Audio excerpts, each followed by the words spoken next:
साथियों, जल्द ही यूएई में भी यूपीआई शुरू होने वाला है।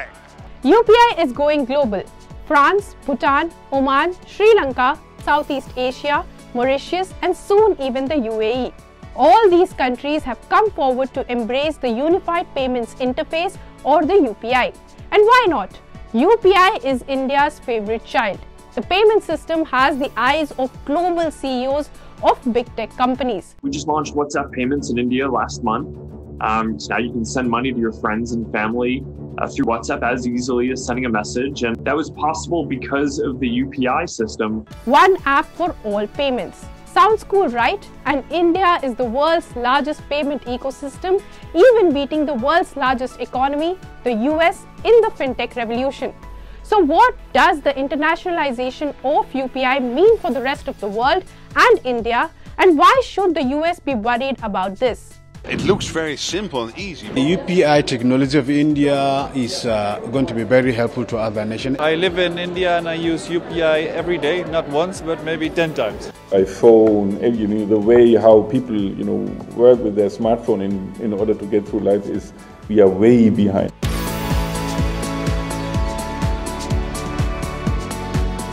This question is for you if you are an Indian. Are you carrying cash right now? If yes, how much? Well, I'm sure it's just the safety money in your wallet, because you can use UPI on your phone to make payments anywhere. Starting this month, Indians can buy a ticket to visit Eiffel Tower in Paris using UPI. Locally, UPI has become a need. Every Indian has UPI.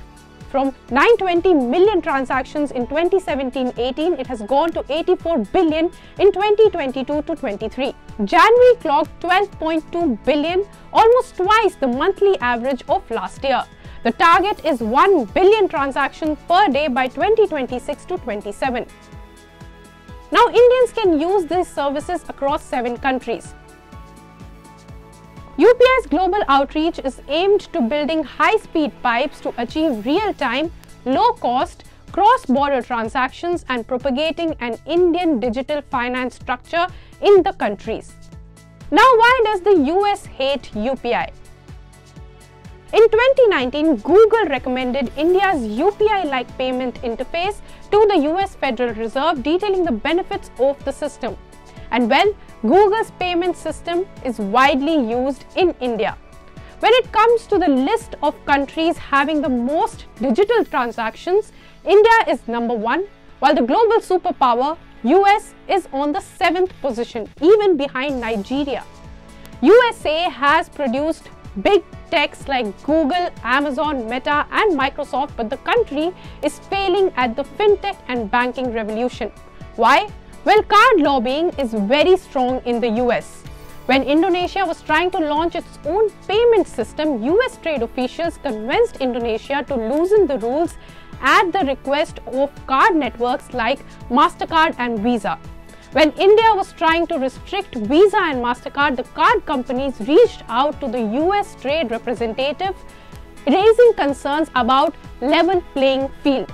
USTR, or the US trade representatives, then issued a memo, and I quote, "Visa remains concerned about India's formal and informal policies that appear to favor the business of National Payments Corporation of India over other domestic and foreign electronic payment companies."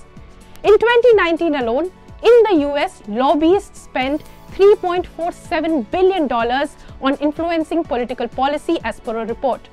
This was the highest sum spent on lobbying, and this is legal in the US. Same thing happened when the Bitcoin became very popular. JP Morgan and Bank of America called it a threat.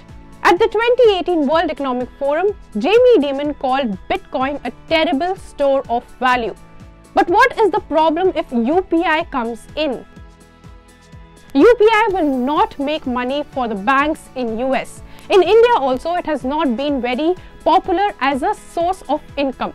Firms in India earn through commission payments, collaborate with service providers through subscription revenue, collection services, and offering quick loan services. The US has instant payment systems like PayPal, Apple Pay and others, but they are not instant payment systems like the UPI. For example, Apple Pay is a credit card but on phone, and the customers are charged per transaction on the system, which means that the company is benefiting. UPI charges nothing from the customers for instant payments, and so it is an unfavorable scene for the first world banks. So the country hasn't attempted to build an instant payment system as of now. Another reason is that everyone in the US have a credit card or a card for that matter. When UPI was launched, not many Indians had credit card or debit cards. In India, where there was no digital or card-based payment system in place, it was easy to promote UPI that enabled transactions in a blink of an eye. Now the US Fed also has FedNow, but it is a bit different from UPI. FedNow is a profit organization. It has a default transaction limit of $100,000, while NPCI is a non-profit organization. FedNow charges a monthly fee of $25 per routing transact number, $0.045 for credit transfers and $0.01 for payment request messages, while UPI is absolutely free. So now what is the benefit of UPI going global for India? If UPI goes global, businesses in India will be empowered, and small and medium businesses can also spread their wings in foreign countries. It is also good for India's economic ties, say with Sri Lanka and the UAE. As of now, no other country has a system like UPI that is user-friendly and reduces the cost of online transactions. So well, India's UPI is indeed a unique technology for the world, and the country is aggressively pushing its child to become a global favorite. For more such news and views, keep following ET Now.